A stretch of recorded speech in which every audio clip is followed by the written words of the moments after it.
Так, значит, очередное видео про Ninebot Segway. Имеем вот такой самокат вот в таком положении. Чем вызвано?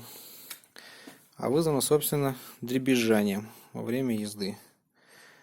Ну и как следствие берется это все вот отсюда. Такой вот замечательный механизм амортизации. Это вот в таком состоянии находится. Значит, мы это затянем, закрутим, посадим на фиксатор резьбы. Будет надежно и долго. Что подозреваю? Подозреваю, что вот в этом соединении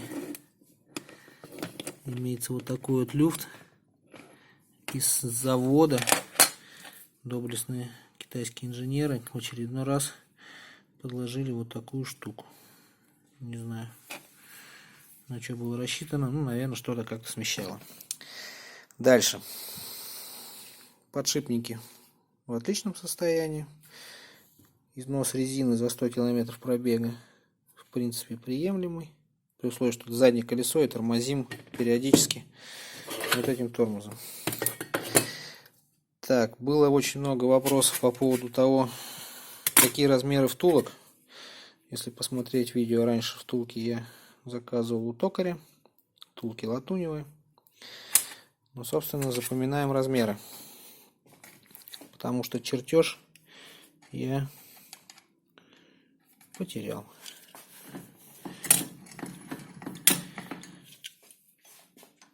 Ну, как потерял? Не сохранил. Итак, длина втулки.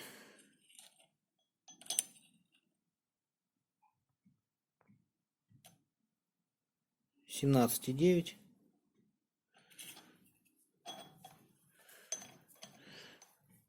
Внешний диаметр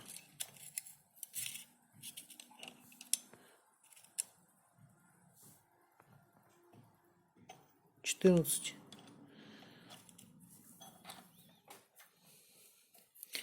Диаметр наружного кольца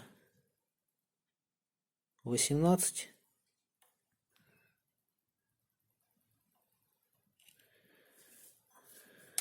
Толщина наружного конца кольца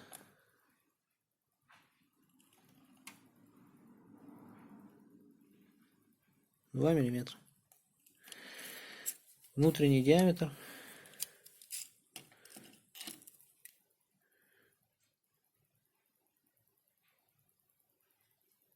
9. Вот. Далее. Далее у нас шайба. Вот такая шайба.